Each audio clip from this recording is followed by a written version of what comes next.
Andrew Kolvitz become a friend of ours, executive producer of the Charlie Kirk Show and Turning Point USA spokesperson. Andrew, good day to you. Dana mentioned this moment. Here is the video. I talked about at least 2 videos being shown to the witness, the defendant, the lawyers, and the judge. Here is the video when the judge flinched watching some of this previously unseen video.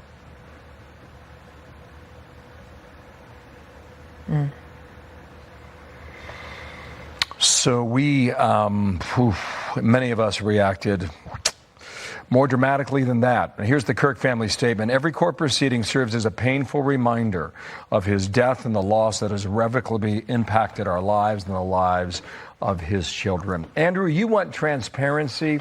You want the system to play out. You'll get cameras in the courtroom.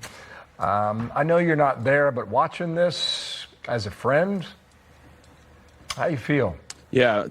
Yeah, it's awful, honestly. Everybody, all the team, all the staff. I talked to a lot of people yesterday just here at campus, and it was like everybody was having a terrible day. It's like we're being forced to relive this.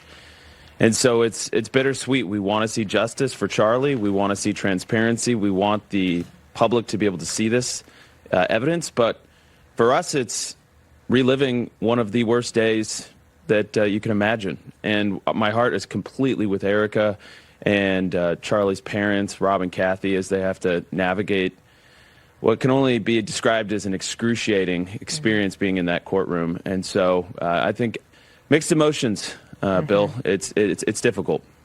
You mentioned Erica, of course, and this is the family statement that every court proceeding serves as a painful reminder of his death and the loss that has irrevocably impacted our lives and lives of its children. I'm sorry, Bill, you might have already read that. I guess my mind has been going back to that day on September 11th of last year. And I have read that you said that you trust that justice will be done. Tell us more about that belief that it will turn out right. Yeah, absolutely. I mean, here's what I will tell you is I've had so many countless behind-the-scenes conversations, whether that's with prosecutors that are unrelated to the case or people that just understand the way that this system is going to play out and the way this process is going to play out. And, you know, I've been told time and time again that the case here is overwhelming, that there's a ton of evidence regardless of how you look at it. And I do trust, if you look at the way Judge Graff is going about this, he's very deliberate, he's very disciplined, he's calling balls and strikes. I like some of what he does. I get frustrated at other things that he does. But I do see that everybody involved in this seems to be taking it very seriously. They're being very professional.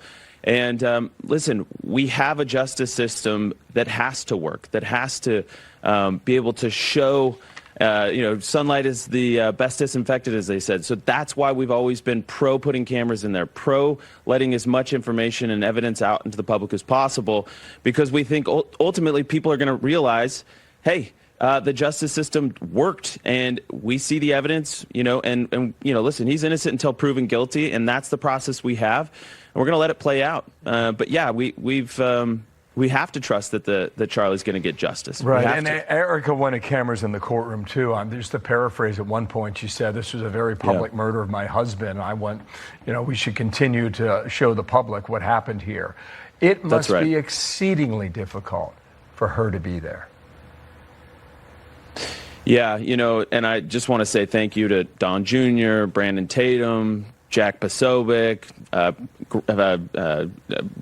We have so many friends that are in there, and her friends and family that decided to go to Utah to be with her, both inside the courtroom and outside.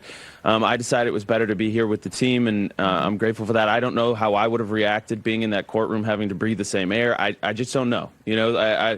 And so I'm grateful to the support that she's received, both like I said, in the courtroom, but all around the country. It's been overwhelming yesterday. I can tell you it was really heartening in that way, just to see all the support flooding in, both for Erica and the team. Andrew Kolvitz, thank you. We'll stay in touch with you as this continues. Yeah, thank you, Andrew. Thanks, Dana. Thank you.